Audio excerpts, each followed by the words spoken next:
Welcome into the latest edition of Extra Time. We've got Mario, Shaka and Craig here to answer your questions. Feeling a bit tired over there, Craig? No. Okay. He got all happy and emotional earlier about Newcastle United, didn't he? He's a big softie, really. That is true. But I enjoyed Newcastle's performance. You're always welcome to the big market, Craig. Sorry? Always welcome to the big market. I've had a little venture around the big market now and again. We absolutely should. No, I'm talking about back in the heyday. Yes. Never been. Yeah, really, Shaka, all right. Mario, it feels like Slot plays the same team most of the time. How many legit run of games have we seen Elliott, Gakpo, Chiesa, Morton, Jones, etc. play to find their footing when healthy? Is it philosophy or a lack of trusted options? No, because I think he's trying to keep his momentum going. That's why he's playing him all the time. But he has to be careful, because if you, as a manager, you need your full squad, because you clearly need to make sure that they're always up to task and up to speed. And now he saw it in this game, it didn't work out. And like I mentioned prior to this, it was like national team games where he plays with the same team, comes back, plays the players again. They didn't win that game, I mean the Nottingham Forest one. But then he needs to learn really quickly, because it's going to happen a lot of times in the Premier League. The games are fast, and the recovery, you need your full team, so you need to play everybody, and including the ones that you might not start that much. Jones has played a lot. So has Gakpo. So they've got no Premier League team have used fewer players than Slot. None of the 7 teams who've made fewer lineup changes are in Europe either. So in terms of sticking with that same squad, though, even if there were changes in the FA Cup game, he doesn't seem to like to change them too much. It's his choice, isn't it? And as I say, Chiesa has had some injury issues. Again. Harvey Elliott's played had some impact off the bench mainly, but Curtis Jones and Cody Gakpo have played a fair amount of games. So there's been some rotation. Tsimikas and Robertson have rotated. Kanate was out for a bit. Alexander-Arnold was out for a bit. So it's not like they've played. I know what you mean. But you don't think this is going to be too much of a concern then? Well, for what? In terms of the tiredness and the fatigue setting. Well, they've got such a big gap now. They could roll over the line. Yeah. But as I was pointing out on the live show, if they hadn't got that buffer, I would be concerned. Even with Arsenal not playing brilliantly, certainly in the league, and missing some players, just that very G-up. If you were Arsenal and you saw Liverpool struggling and you were 4 or 5 points behind, that's like a burst of energy. Right, that we can get these. We're a long way from that, so I don't see it being an issue. For all, as a player, have any of you had as great a week as Dan Burn had last week? No, I don't. Listen, scoring for your hometown club, who hasn't won major silverware for 70 years. I'm not sure how it gets better than that. The ESPN FC, right? With Dan, I would pay money for this. I'd pay money for this. A considerable amount of money. For Dan Burn to be stood there and Dan Thomas stood next to him. Have you ever seen the photo with me and Dan? Me and Dan had to do a photo shoot for ESPN. We stood back to back. It is hilarious. And Dan Burn is 3 inches taller than I am. Is it like the cover of Although Twins? that being said, slightly worrying from a vertical standpoint.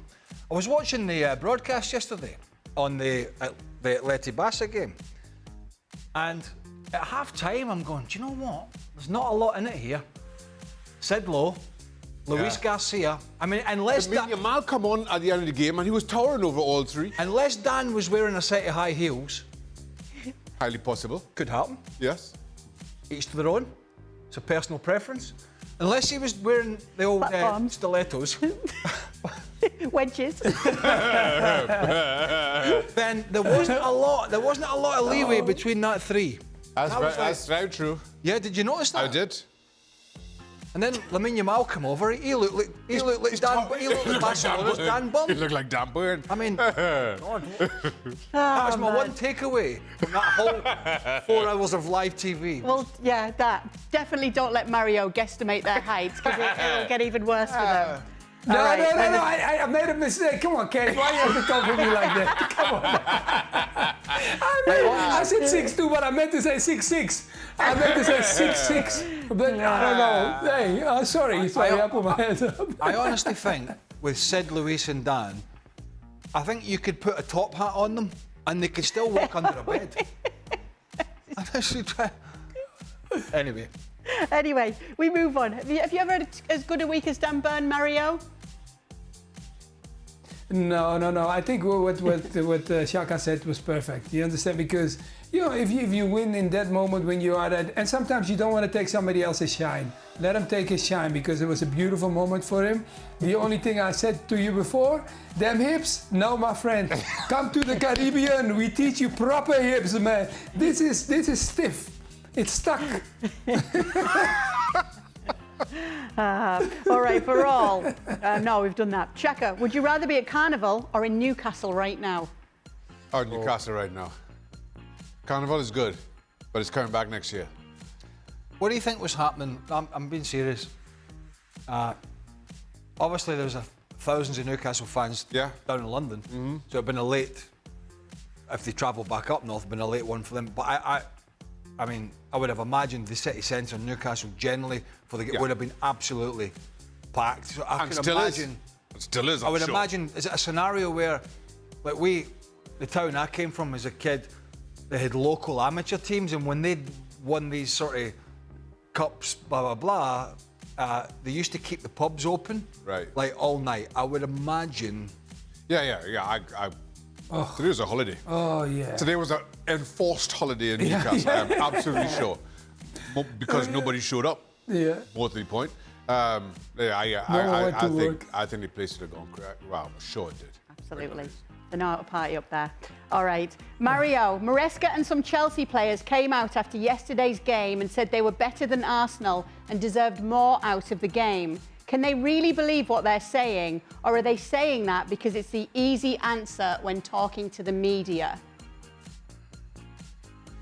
Yeah, I mean, look, when you come to the media, you're never going to say something that, hey, it's not really working, it doesn't work, it doesn't look like there's any light at the end of the tunnel for us and stuff like that. No, I don't think so. I think if they clearly sit down and look at the game, it's like what they're going to highlight it. Like we talked about prior to it, is, yeah, you had longer the ball, you had more of the ball, but you don't penetrate, you didn't have no danger. We highlighted the mistake of Sanchez flipped a couple of balls in the box for them, and that was already strange for me instead of catching them. So that put Chelsea under pressure. Then Raya made a mistake, and that was probably Chelsea's biggest chance. So having those moments, no. I felt like Arsenal, the way Arsenal turned up was different than we normally know Arsenal. They normally possess and control the game and the tempo of it. Chelsea had longer the ball, and where did they have the ball? Yeah, at the back line. But that's no danger. If you have the ball longer and you be more penetrating and being more goal dangerous, yeah, then I say like, ooh, yeah, you were definitely the better one. But at this point, I wouldn't say that. So I think they just said that to protect whatever is coming ahead for them, what's going to be ahead for them.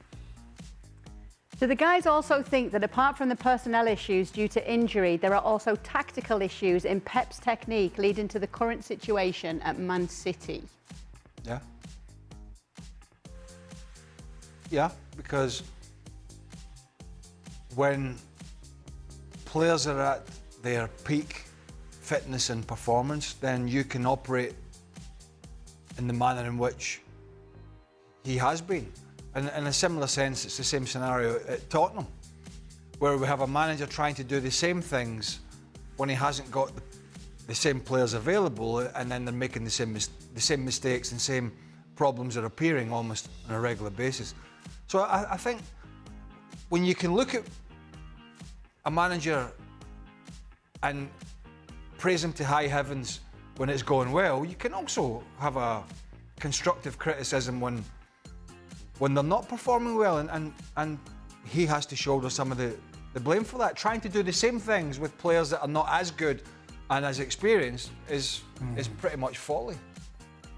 Last question. For a better balance, would it be smart for Real Madrid to sell one of its front three players and invest the funds in a number 9 like Isak? If so, which one would you sell? Well, to that point, the easy answer is Rodrigo, because you don't see them selling Kylian Mbappe or Vinicius Jr. But then Kylian Mbappe and Vinicius Jr. both prefer to play on the left-hand side. So if you're bringing in a number 9, all of a sudden you have 2 left-sided players and a number 9. So again, it doesn't work. Rodrigo is the one actually providing the balance because he can float anywhere. He can play, well, right now Kylian Mbappe plays through the middle more times than not, but Rodrigo can fill in there. He's occupying the right-hand side. So he's the one who's actually making the front 3 work, as well as it is. The other 2, well, I mean, I guess the question, we could speculate hypothetically, but Real Madrid aren't sending either of those 2. They really are. I think the finals they are, right? Yeah. They might win the They're still in the Copa del Rey, right? They might win the Champions League, might win La Liga. Time will tell. So, I know what the question means, but They need Dan Burn. That's who need Real Madrid. Well, doesn't really. everyone? Doesn't I was just about to. They need Dan Easy now, Burn. Shaka. Easy now. Easy now. Solve all the Easy issues. now. I know Dan you're a Burn will solve Newcastle all guy, the- but easy now. I'm just talking to myself. I'm sorry, we're talking. I was going to do what you did during the show. What? You went on very professionally. You went on an app and you started looking up some stats. Yeah. I was going to do the same there, and I thought, why bother? But I thought, what are you talking about with Chelsea? What chances? So I looked it up during the show. You were obviously a bit quicker than me. Yeah. To look it up. And then I realised it was extra time, and I thought, what the bloody hell are you doing? And not looking it up means we can end the show. Yeah. Okay. Good on the let's big do it, market. shall we? Good catch last I know. night. Good on the big market. Let's go and catch a flight to the northeast of England. That would be whoa, wonderful.